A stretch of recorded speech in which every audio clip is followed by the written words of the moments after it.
Welcome back.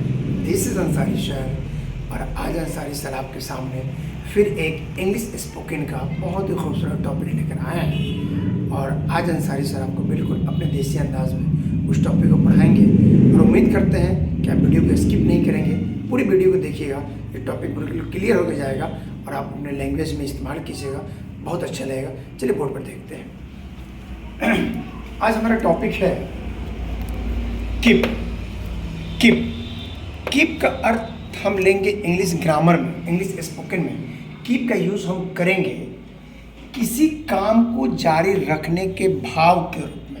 वैसे English spoken में keep का कई इस्तेमाल होता है, लेकिन आज मैंने आपको सिखाने जा रहा हूँ किसी काम को जारी रखने का भाव। किसी सेंटेंस को पढ़ने के बाद ये लगे कि इसमें किसी काम को जारी होने का भाव हो रहा है, उसमें हम लगाएंगे कीप का। और इस कीप का प्रयोग simple present tense, simple past tense और सिंपल फ्यूचर टेंस, तीनों टेंसों में हम लोग करते हैं। आज मैं आपको एक एक करके सारे टेंस पे यूज करेंगे, बताएंगे। देखिए बोर्ड पे देखते हैं। पहला, सबसे पहले कीप हमें कहाँ लगाना है इसकी पहचान कर लेना ज़रूरी है। और अंसारी सर तो आपको ट्रिक से पढ़ाते हैं पहचान करके। तो सबसे पहले हम पहचानेंगे कि सिंपल प्रेजेंट टेंस में अगर कीप आए तो हम कैसे पहचानेंगे कि हम कीप का प्रयोग करेंगे। तो सबसे पहले जिस भी हिंदी वाक्य के अंत में ता रहता है, ती रहता है, ते रहते हैं, ती रहती है, आए, तो इसके लिए हम इस्तेमाल करेंगे कीप। इसके लिए इस्तेमाल करेंगे कीप और कीप और उसके बाद वर्ब का चौथा फॉर्म। चलिए स्ट्रक्चर देखते हैं। सबसे पहले अगर ये पास्ट में आता है तो ये हो जाएगा ता रहता था, ती रहती थी, ते रहते थे और ती रहती थी। अगर बात हम फ्यूचर की करें तो फ्यूचर में आएगा ता रहूँगा, ती रहूँगी, ते रहेंगे, ते रहेंगे। तीनों आपने पहचान लिया बहुत बेहतर तरीके से कि हिंदी वाक्य में क्या आए तो क्या लगा। अब हम एक उठाते हैं simple present tense.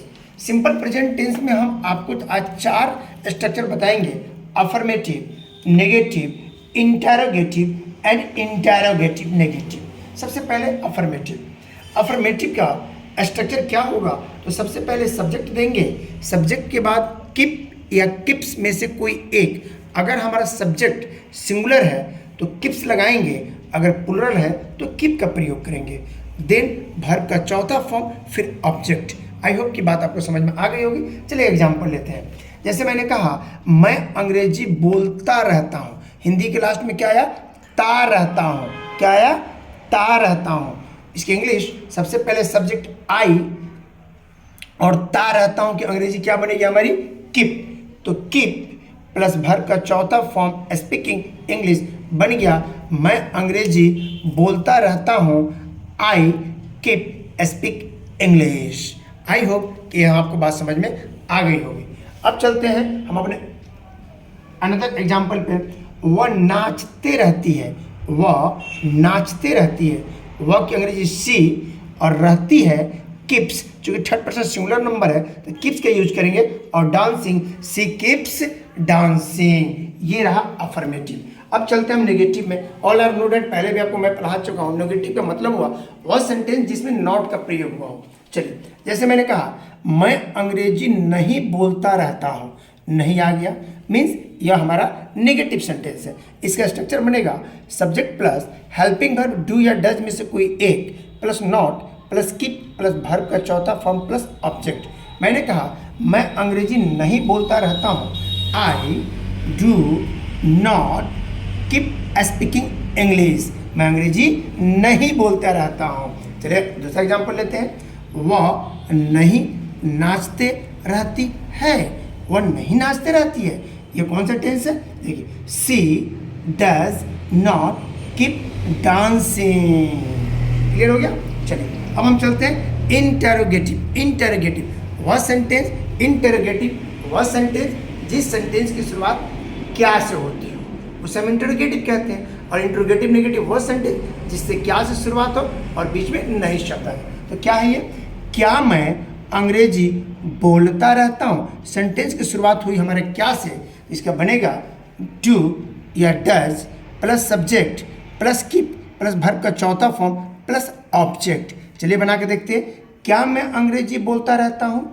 Do I keep speaking English, क्या मैं अंग्रेजी बोलते रहता हूँ। Next is interrogative negative, interrogative negative, क्या वह नहीं नाचते रहती है, क्या वह नहीं नाचते रहती है। इसमें नहीं आया और क्या है, दोनों हुआ। तो सबसे पहले क्या लिखेंगे, वह है यहाँ थर्ड पर्सन सिंगुलर नंबर, इसके लिए लगेगा does, does she not keep dancing. इस तरीके से आपको सिंपल प्रेजेंट टेंस बहुत इजी समझ में आ गया होगा। अब चलिए हम आपको पास्ट की तरफ, अब हम नेक्स्ट लेते हैं simple past tense. Simple past tense में आपको पता है यहाँ कीप अब नहीं लगेगा, बल्कि कीप का सेकेंड फॉर्म कैप्ट हो जाएगा, कैप्ट। वैसे सिंपल पास्ट टेंस में कोई काम अगर जारी रहता है उसके लिए हम यूज टू का भी प्रयोग करते हैं, जो हमारी पास्ट हैबिट्स को बताता है। ये यूज टू ऑलरेडी मैं पहले भी आपको वीडियो में सिखा चुका हूँ, आज मैं आपको कैप्ट के बारे में बताने जा रहा हूँ। चलिए इसका भी चारों लेंगे, affirmative, negative, interrogative, interrogative, negative. सबसे पहले इसके अफर्मेटिव लेते हैं अगर पास्ट टेंस में हो। मैं अंग्रेजी बोलते रहता था, मैं क्या करता था, अंग्रेजी बोलते रहता था। आ गया ते रहता था, तो इसकी इंग्लिश बनेगी, सबसे पहले हम स्ट्रक्चर होगा सब्जेक्ट, सब्जेक्ट के बाद कैप्ट, वर्ब का दूसरा फॉर्म, केप का दूसरा form kept, before plus object. मैं अंग्रेजी बोलते रहता था, सब्जेक्ट सबसे पहले आई, देन कैप्ट, फिर वर्ब का चौथा form speaking, then English, I kept speaking English. Next is negative, subject plus did plus not plus before plus object. चूंकि ये सिंपल पास्ट टेंस है तो सिंपल पास्ट टेंस में नेगेटिव में ले जाने के लिए हमें डिड का प्रयोग करना पड़ता है। डिड हेल्पिंग वर्ब का यूज होता है, जब भी नॉट आता है तो किसी हेल्पिंग वर्ब के साथ आता है।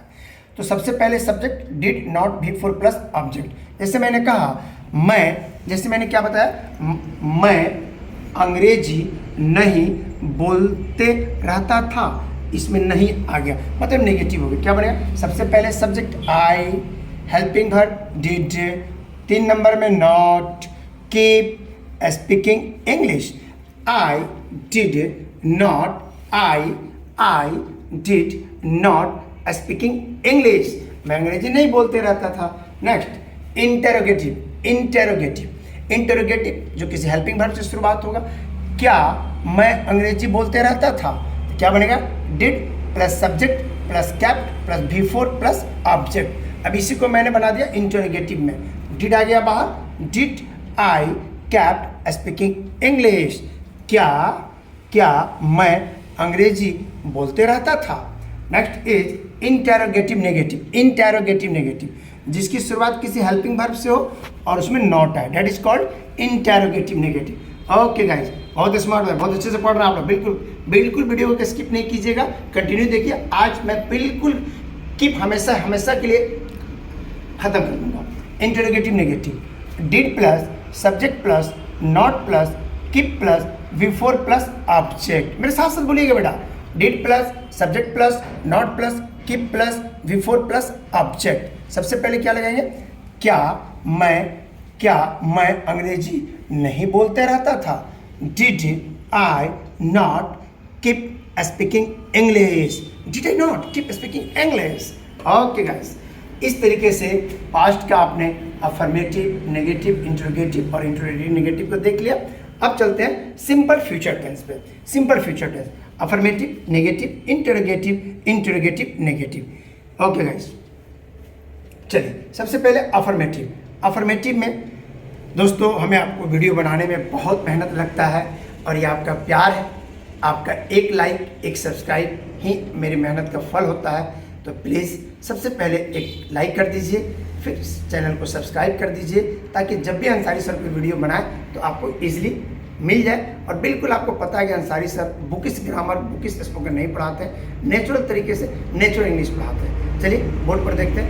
ओके, अब सिंपल फ्यूचर टेंस का अफर्मेटिव, जैसे इसके कैसे पहचानेंगे, मैं अंग्रेजी बोलता रहूँगा। यहाँ देखिएगा मैंने कहा था ता रहूँगा, फ्यूचर की पहचान है ना, तो जिसमें ता रहेगा। स्ट्रक्चर क्या बनेगा, subject plus will plus keep plus before plus other word. मैंने क्या बनाया, मैं अंग्रेजी बोलता रहूँगा, I will keep speaking English, मैं अंग्रेजी बोलता रहूँगा।